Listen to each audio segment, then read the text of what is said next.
Assalamualaikum warahmatullahi wabarakatuh. Salam sehat sejahtera untuk kita semua, sahabat belajar.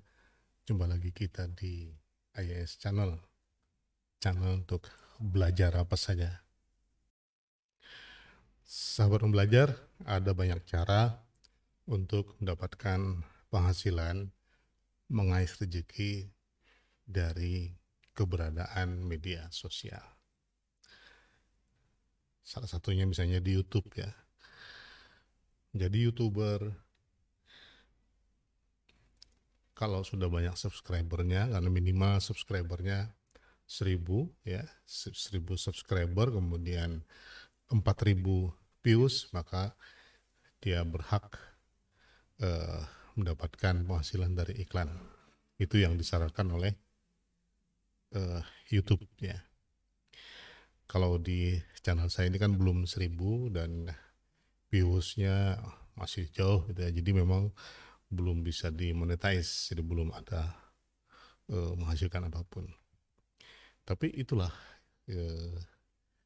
sahabat belajar, khususnya untuk channel saya ini orientasinya memang untuk berbagi sesuatu yang bermanfaat bagi orang lain, dan syukur-syukur makin hari meningkat kemampuan saya untuk menyampaikan ide-ide saya semakin luas misalnya ya, kreativitasnya meningkat juga. Tapi untuk saat ini memang masih proses belajar, jadi saya memahami betul kualitas videonya, kualitas penyampaiannya, kontennya juga tidak saya yakin masih sangat minim ya yang untuk memberikan manfaat kepada masyarakat. Tapi itu adalah proses belajar. Tapi memang ada cara untuk melakukan jalan pintas, viewsnya banyak, subscribernya banyak, dengan cara yang sangat singkat. Tentu saja tidak melalui proses seperti yang saya katakan tadi. Di antaranya adalah misalnya dengan menayangkan berita-berita yang bombastis, yang pasti akan viral di masyarakat itu. Maka itu akan banyak viewsnya. Walaupun tidak peduli apakah itu baik bagi masyarakat, baik bagi seseorang, apakah itu bermanfaat atau tidak, apakah itu menghibur atau juga tidak. Cara-cara seperti itu banyak juga dilakukan oleh para pegiat media sosial, bukan hanya di YouTube ya, tapi juga di media sosial lainnya seperti Facebook dan Twitter misalnya, YouTube atau Instagram dan sebagainya. Namun banyak sekali juga pegiat YouTube, IG dan Twitter yang berhasil dengan cara yang baik, dikenal masyarakat, viewsnya banyak, dapat sponsor iklan yang luar biasa gitu. Tapi konten-kontennya memang menarik, konten-kontennya bernas ya, dan itu yang perlu kita contoh. Yang kita tidak perlu contoh, bahkan harus dijauhi, adalah cara-cara yang menghalalkan segala cara, misalnya melakukan fitnah. Nah, kali ini saya akan cerita tentang itu ya. Ustadz Adi Hidayat, yang kita kenal sebagai seorang dai, seorang ceramah yang masih muda tapi ilmunya sangat dalam dan luas. Dan bagi saya pribadi, dia adalah salah satu referensi utama saya ketika ingin mempelajari seluk-beluk tentang agama yang masih sangat minim saya ketahui. Dari banyak ceramah yang disampaikannya, kita banyak dapat hikmah ilmu di sana. Dan dari ceramah-ceramah itu juga kita bisa mengenal kepribadian seseorang. Saya misalnya tidak mengenal secara pribadi, hanya mengenalnya melalui ruang publik yang ditayangkan di YouTube maupun di televisi. Setahu saya Ustadz Adi Hidayat adalah salah satu dai yang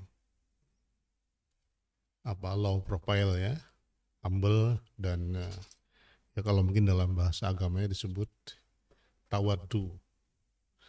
Beliau tidak pernah menyinggung orang lain, apalagi menyerang gitu, apalagi berseberangan dengan pemerintah. Itu yang saya ketahui. Ya, saya nggak tahu, mungkin di tempat lain ada atau tidak, saya tidak tahu. Setahu saya tidak ada hal-hal yang negatif yang ada dari Ustadz Adi Hidayat ya.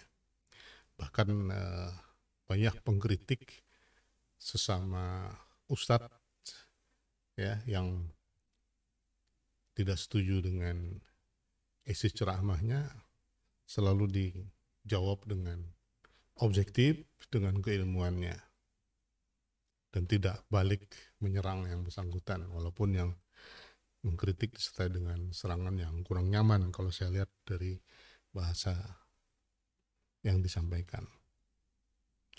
Nah, apa yang terjadi dengan Ustadz Adi Hidayat akhir-akhir ini? Ketika beliau baru-baru ini melakukan aksi menggalang dana untuk Palestina, dan ini sangat mencengangkan ya. Jadi terbukti dengan tadi itu karena beliau adalah orang yang dikenal luas, humble dan dipercaya dalam menggalang dana untuk Palestina. Kurang dari seminggu beliau bisa mengumpulkan dana sampai melebih dari 2 juta US dollar atau sekitar kurang lebih 30 miliar. Aksi ini tentu saja ada yang mendukung, ada yang tidak mendukung, ada yang setuju ya nanti, ada yang tidak setuju. Tapi yang tidak nyaman adalah ketika itu dipitnah. Ya. Dalam beberapa hari ini Ustadz Adi Hidayat diserang fitnah yang luar biasa. Tidak cukup di media sosial, di Twitter dan sebagainya, seolah-olah Ustadz Adi Hidayat menggelapkan uang yang yang dikumpulkannya tadi itu. Karena beredar cerita bahwa mengumpulkan 30 miliar kok yang dibagi cuma 14 miliar. Dan ternyata yang dibagi 14 miliar itu adalah melalui MUI. Dan tidak kurang-kurang juga. Ada yang menyebutnya di media sosial disalurkan ke lembaga yang mendukung teroris. Jadi pertanyaannya, apakah MUI mendukung teroris? Jadi luar biasa pindah-pindah seperti ini. Tetapi yang membuat UAS bereaksi keras rupanya bukan hanya itu. Ada salah satu akun YouTube yang memiliki nama Suara Istana yang membuat berita seperti ini. Anda lihat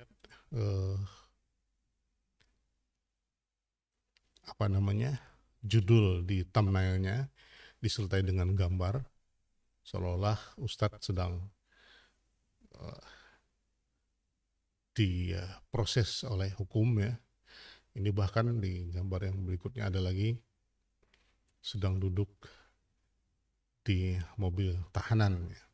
Kita baca saja. Kalimat ini memang sangat ngeri ya, dan keji menurut saya. Akhirnya ngemis-ngemis minta maaf. Adi Hidayat jadi nggak lagi pakai Ustadz ya. Adi Hidayat akui gelapkan dana sumbangan. Itu yang pertama. Sertai dengan gambar, soalnya ini adalah Ustadz Adi Hidayat yang diapit oleh 3 orang polisi ya. Kemudian ada lagi keterlaluan dana 30M digelapkan. Polisi amankan Ustadz Adi Hidayat.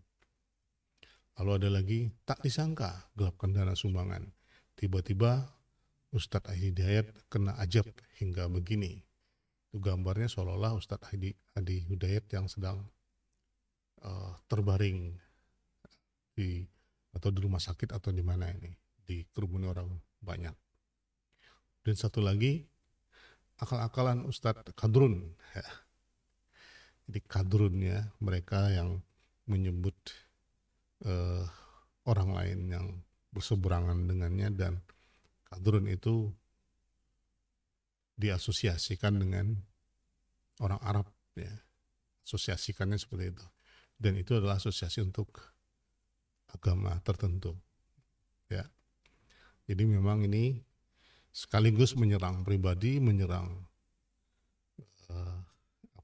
secara rasis juga sara sebenarnya, walaupun secara implisit, ya. Somad Syarat Adi Hidayat, tipu-tipu donasi Palestina akhirnya terungkap. Jadi malah mengadu ini antara Somad dan Adi Hidayat. Jadi luar biasa fitnah ini. Dan ini ditayangkan oleh akun YouTuber yang bernama Suara Istana. Saya sendiri sudah lama melihat keberadaan akun ini dan sering terpancing untuk mengklik karena thumbnailnya yang bombastis seperti ini. Jadi sudah banyak sebenarnya orang-orang yang dipitnah seperti ini. Tidak kurang-kurang ustadz yang lain, Uas, Tengku Zulkarnain dan sebagainya. Dan kalau saya melihat ini adalah orang-orang yang memang berseberangan atau setidaknya tidak berdiri sejajar dengan pemerintahan. Tapi kemudian berkembang seperti tadi. Ustadz Adi Hidayat, profilnya yang seperti itu, masa iya juga diserbu dengan seperti itu. Ini sudah bukan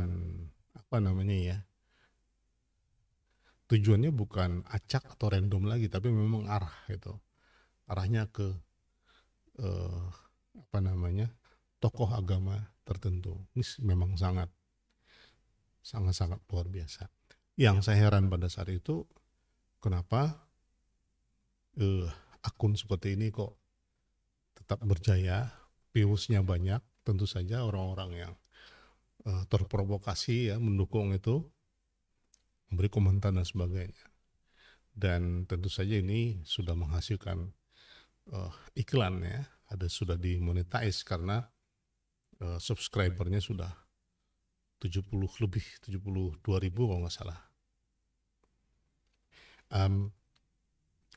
Nah, inilah yang kemudian rupanya Ustadz Adi Hidayat kali ini tidak bisa tinggal diam, dan dia bersuara, bereaksi untuk melakukan langkah hukum untuk melaporkan sejumlah orang yang menyebar fitnah semacam ini. Seandainya orang-orang tadi ingin tahu sebenarnya bagaimana penyaluran dana itu, saya sendiri menemukan banyak, terutama di channelnya Ustadz Adi Hidayat sendiri, kemudian di berita-berita lain yang menjelaskan tentang penyaluran dana itu. Cukup jelas dan ada auditornya dan diawasi oleh BSI, kalau saya tidak salah. Jadi sangat berlawanan dengan fakta yang terjadi. Nah, kita akan lihat apa reaksinya Ustadz Adi Hidayat sesungguhnya. Kita dengarkan suara beliau. Ini halaman 1 yang ini, ya, halaman 2 yang ini, kemudian halaman 3 yang ini. Nah, ini dia sudah ada. Nah, yang pernah saya bacakan ya. Nah, jadi di sini kalau di zoom, bisa di zoom kan kameranya, ya. Nah, ini ya udah ketahuan teman-teman ya. Jadi di sini sudah disampaikan persis seperti tertulis 3 untuk ambulan. Di sini H1 kalau saya bacakan ya, alan rakam 3 Taurid Bas Hyundai H1. Jadi ini sudah iklan segera pengadaan ya untuk Hyundai H1. Ada telah terbasat 3 bis ya, 3 yang seperti H1 di kita lah ya, ukurannya seperti itu ya. Kemudian bihalatil mumtazah lil jam'iyah, jadi kualitas yang terbaik yang bisa digunakan ya untuk digunakan oleh teman-teman. Jadi ini laporan, Masya Allah, terima kasih sebelumnya ya kepada teman-teman di sana. Nashkurukum syukran jazilan lakum jami'an ala hadzal juhd mabdzul. Teman-teman sekalian, kita berterima kasih bahwa ini transparan juga sangat, bukan hanya bagi kita tapi di Gaza itu Masya Allah ya, walaupun di blokade, di jalur terbatas, tapi di sistem kehidupannya diminta semua transparan. Makanya tadi disampaikan apa yang kita responkan. Yang kita respon itu sesuai permintaan teman-teman, tanpa saya kurangi sedikit pun. Jadi ketika dari sana meminta 715.000, padahal saya siapkan 1 juta itu. Ustaz Muhammad, ini permintaan 715 gitu kan. Dan saya tidak boleh menyalahi apa yang dimintakan, tapi tetap kita pantau untuk koordinasi. Jadi begitu diminta 715.000, kita serahkan 715.000, dan yang di sisi lain juga keperluan rumah sakit yang sedang akan dibangun di Hebron, dengan sisi yang lain juga kita supportkan melalui MUI. Nah, jadi saya ingin tegaskan pada teman-teman, donasi yang teman-teman titipkan itu sudah dieksekusi dan sekarang sedang berjalan bersamaan. Kita akan terus update. Penting ini saya sampaikan karena kita juga ingin menerangkan satu edukasi kepada publik bagaimana kita membuat sesuatu secara terbuka, tertib, baik, kemudian juga mengcounter kemungkinan-kemungkinan orang-orang yang kadang-kadang mungkin kurang ada kerjaan di masa pandemi ini, jadi apa namanya ya, berusaha untuk mencari-cari aktivitas dengan cara-cara yang kreatif tapi tidak menempat gitu ya, sehingga menyoal sesuatu yang seharusnya tidak perlu disoal, dan ini tidak penting gitu ya. Karena itu tapi ada sebagian yang kami tempuh langkah hukum ini, Ustaz Muhammad juga, saya juga sudah katakan jangan pernah ganggu singa yang sedang berzikir, karena kalau sudah mengaum itu akan sulit untuk dihentikan ya. Jadi ada beberapa bagian yang kami sudah skemakan, saya siapkan juga supaya menjadi pelajaran yang baik. Dan tolong jangan siapkan materai ya, karena saya sudah punya banyak materai nih pada orang-orang yang fitnah dan sebagainya. Saya sudah tempuh langkah hukum, saya sudah koordinasi dengan pengacara juga dan yang lainnya. Ini kalaupun Anda hapus, karena saya dapat laporan dihapus, saya sudah dari awal, kami ini tim riset, jadi nggak sembarangan. Kalau ada yang coba-coba berbuat sesuatu sudah tercatat di sistem kita, jadi sudah kami download duluan, kami screenshot sampai yang komen-komennya itu loh, di bawah-bawahnya itu sudah kena screenshot semua. Jadi mohon izin ya teman-teman yang sudah komen yang jelek, yang fitnah, yang apa, itu sudah ada datanya di kita semuanya. Ya, jadi tinggal diproses saja nanti ke depan seperti apa, dan kita sudah dapat juga koordinasi nanti dengan di Bareskrim, di Mabes Polri, divisi cyber nanti, supaya bisa diberikan pelajaran. Karena kita mohon izin nih teman-teman di Gaza bisa sampaikan ini amanat ya, amanat negara, amanat konstitusi. Hadil amanah min qanunina fi Indonesia haitsu inna nu'abbir lil alam ajma'. Ya, itulah pernyataan Ustadz dalam bentuk audio ya. Saya tidak bisa tampilkan visualnya karena terlalu berat videonya, jadi suaranya dengan cukup tegas, walaupun tetap seperti biasa Ustadz Adi Hidayat menyampaikannya dengan sangat tenang bahwa dia akan memproses secara hukum ya. Apa istilahnya? Ada sebagian yang kami tempuh langkah hukum katanya. Saya sudah katakan jangan pernah ganggu singa yang sedang berzikir. Karena kalau sudah mengaum itu sulit dihentikan. Jadi ada beberapa bagian yang kami sudah skemakan, saya siapkan supaya menjadi pelajaran yang baik bagi publik katanya. Wah, gitu. Nah, pertanyaannya sekarang, siapa sebenarnya di balik suara istana itu? Apakah memang betul-betul orang-orang istana? Istana tentu di sini adalah dikaitkan istana penguasa ya. Netizen menemukan orang ini ya, namanya Martunisa. Kenapa jadi orang ini diarahkan kemudian dugaan diarahkan kepada Martunisa? Karena ternyata sebelumnya dia pernah chat dengan seseorang yang menyatakan bahwa suara istana adalah channelnya dia, dan itu sudah beredar kemana-mana walaupun sudah dihapus ya. Dan kemudian setelah mendengar reaksi dari Ustadz Adi Hidayat,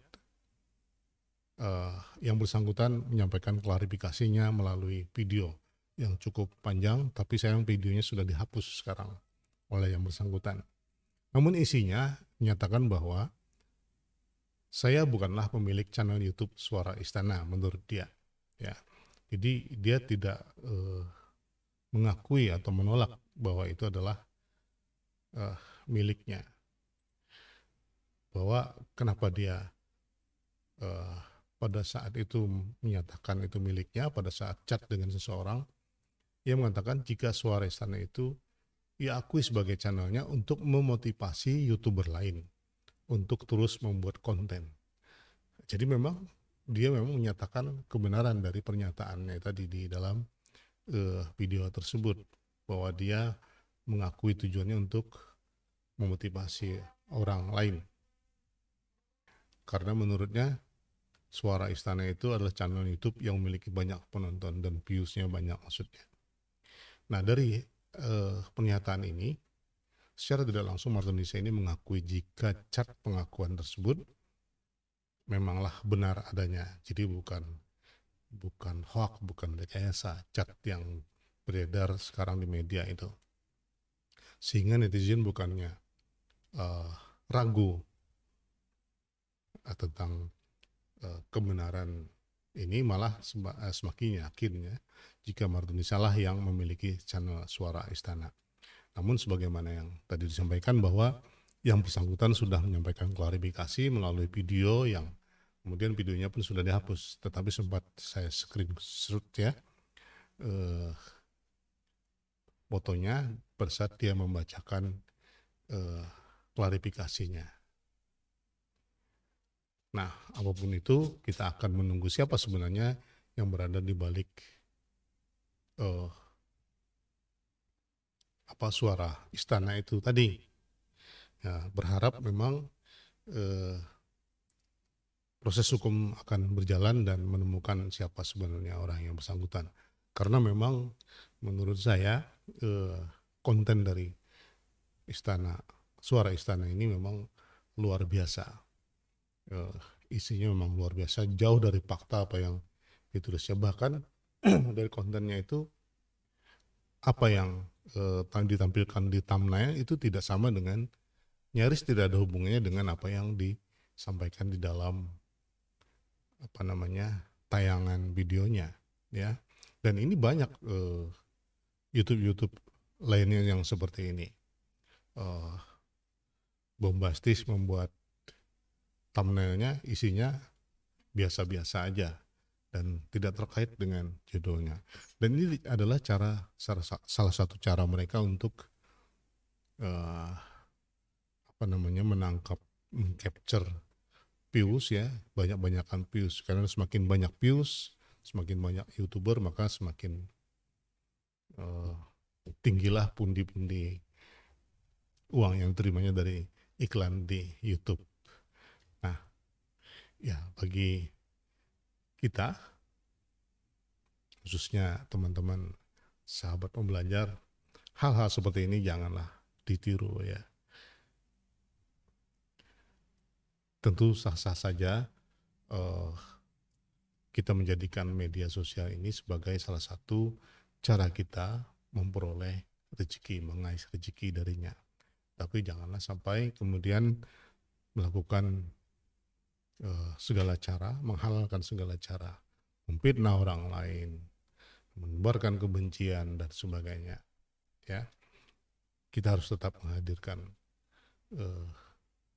konten yang kreatif, bermanfaat bagi masyarakat, terutama mengedukasi masyarakat menjadi supaya lebih baik ya. Walaupun cara-cara seperti yang saya lakukan misalnya sangat lambat untuk mendapatkan views ya. Jadi kalau ingin dengan cepat mendapatkan views memang harus menciptakan sebuah konten yang bombastis, konten yang memviral di masyarakat. Dan itu paling mudah caranya adalah dengan konten yang kontroversial, bahkan tadi mengandung fitnah segala macam. Nauzubillah min dzalik, kita tidak boleh yang seperti itu. Tetap berusaha, tetap kreatif, menghadirkan konten-konten yang bermanfaat buat orang lain, walaupun secara bertahap kita saling belajar meningkatkan kualitasnya dan tidak segera mendapatkan monetize ya. Walaupun kemudian nanti telah memenuhi syarat monetize, tentu saja itu adalah sebuah konsekuensi dari upaya sebuah kreativitas yang baik dan benar. Banyak konten-konten YouTuber yang bisa ditiru, contohnya seperti, banyak sekali, saya tidak perlu menyebutkannya ya, yang perlu ditiru. Dan ada juga banyak yang tidak perlu ditiru, dijauhi walaupun viewersnya, subscribernya bahkan jutaan, tapi isinya luar biasa, sangat tidak memberikan pendidikan yang baik bagi publik ya. Oke, sampai di situ saja. Mudah-mudahan kita bisa mengambil hikmahnya. Kita tunggu bagaimana proses hukum yang diupayakan oleh Ustadz Adi Hidayat dan timnya. Mudah-mudahan berjalan dengan baik dan direspon dengan baik oleh pihak-pihak yang memang berwenang untuk memprosesnya. Tidak seperti yang sebelum-sebelumnya ya, dilaporkan terus hilang. Tidak ada kelanjutannya. Baik, sahabat pembelajar, sampai di sini penyampaian saya pada kesempatan ini. Mudah-mudahan sekali lagi ada hikmah yang bisa kita tarik dari peristiwa ini, dari cerita ini. Keep learning, doing, and praying. Assalamualaikum warahmatullahi wabarakatuh.